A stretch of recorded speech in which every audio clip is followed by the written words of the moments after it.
once for all time. Once and for all. Minsan at magpakailanman.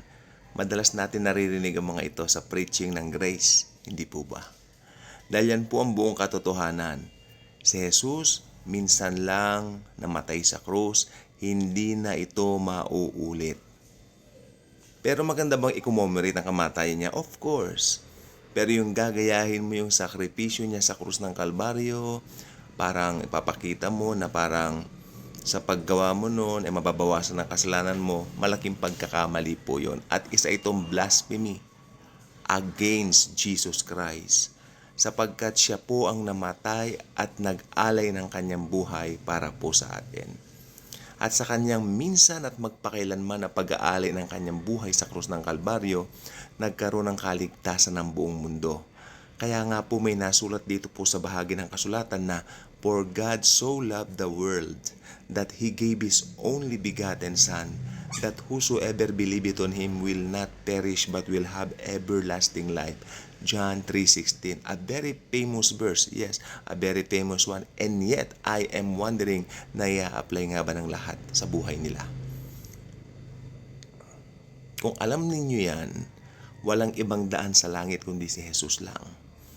Marami po mga Kristiyano alam ang verse na yan, pero as if yung kanilang mabubuting gawa ay may passes, or should I say, can give them anything or any good points for them to make it into heaven. Wrong. Wala pong anuman ang makakapagdagdag sa ginawa ni Jesus sa krus ng Kalbaryo. Perfect. Pero may condition ng Bible. Sino man ang mananampalataya sa Kanya, that's the only condition. You really have to believe in what He has done or what He had accomplished on the cross once for all time for our sins. Okay?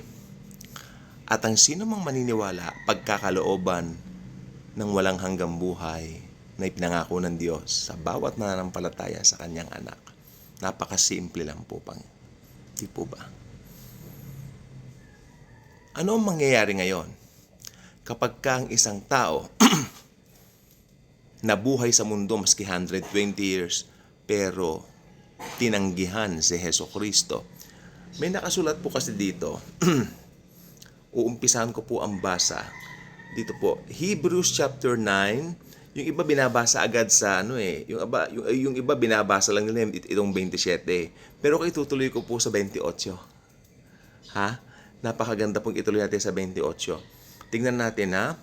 Hebrews chapter 9 verses 27 and 28. Siyempre, very popular din itong 27. Madalas natin narinig to pag may mga lamay, necrological ba ang tawag doon, yung mga salamay sa patay.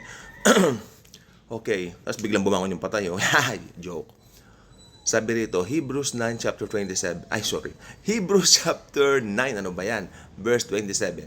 Umpisa natin 27. Just as people are destined to die once, and after that to face judgment, so Christ was sacrificed once to take away the sins of many. And He will appear a second time not to bear sin. Not to bear sin. Ibig sabihin, yung second time na appearing niya, hindi na po katulad nung unang first coming niya. Sa second coming po niya, kasama na yung mga believers na nirapture niya sa likod niya, siya po ang magiging King of Kings and Lord of Lords sa buong mundo. Of course, siya po ang King of Kings, pero maghahari po siya ng 1,000 years sa buong mundo. Kasama po ang mga mananampalataya. Maliwanag po yan. So, Christ was sacrificed once to take away the sins of many, and He will appear a second time. Ito, second coming po to. Not to bear sin, but to bring salvation to those who are waiting for Him. Ito po yung mga daratnan niya sa tribulation, na mga naghihintay sa Kanya. Hindi na po yung mga raptured saints yun, sapagkat yung mga raptured saints, na-rapture niya na. At pupunta po sa second coming si Jesus dito sa lupa.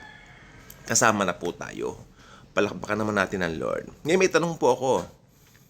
Paano naman yung mga hindi tumanggap kay Hesukristo bilang Panginoon at tagapagligtas? Well, pasok po sa kanila ito. Just as people are destined to die once, minsan lang, and after that to face judgment. Alam niyo, maganda yung sinasabi po talaga na If you were born once, you will die twice. But if you are born twice, you are going to die only once. Ang ganda, di ba? Kung pinanganak ka ng 2 beses, no? Kung pinanganak ka ng 2 beses, mamamatay ka lang minsan. Amen?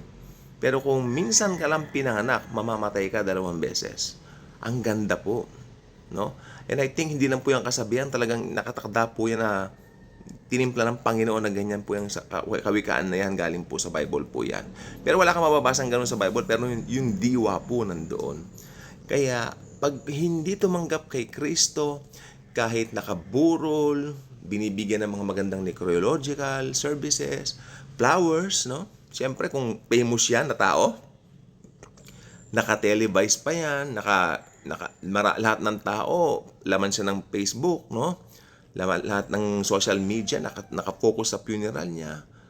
Popular siya, pero hindi pala siya mananampalataya ni Kristo. Wala ring kwenta, nasa Hades po siya at naghihintay ng takdang panahon para sa judgment.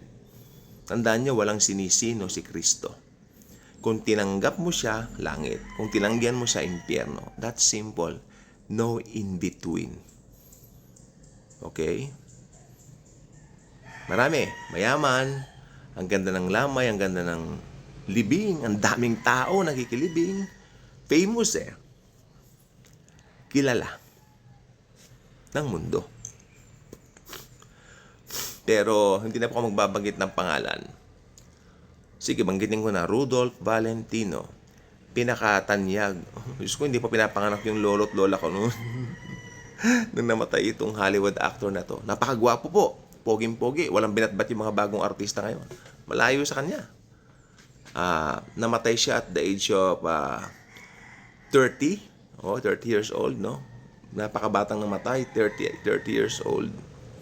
At syempre sa kanya pong kamatayan, famous po siya. Siya po ay sinundan ng mga tao. Napakadaming tao. Yung simbahan ng New York, doon sa New York po siya nilibing punong-puno po yung mga buildings ng New York. Daming tao na kilibing. You can check that on YouTube yourselves. I'm not making this up. Napakarami pong tao. Pero, sa panahon ngayon, kukunti na lang po nakakakilala po sa kanya. O halos wala na nga po. Di po ba? Kaya sabi ko po sa inyo, malilimutan po ang lahat ng yan. Kahit gaano karami nakipaglibing sa kanya, ngayon limot na po siya. Kukunti na lang po nakakakilala sa kanya. Kung di pa ako nag-search nun sa hindi ko makikilala yan sa YouTube, di ba? Pag nag-search ka sa YouTube, may mga feeds sa baba, pinapakita na lang yung mga susunod na video. Ano kaya to? Clinic ko. Doon ko lang po nakilala. Malilimutan po lahat ng yan. Naging famous ka man, malilimutan ka rin. Pero kung tinanggap mo si Jesus sa buhay mo, forever and ever and ever yan. Hindi yan mawawala. Forever kang safe. Hindi nawawala ang salvation mo. Okay? Just as people are destined to die once and after that to face judgment. So Christ was sacrificed once to take away the sins of many, and He will appear a second time. This is very exciting.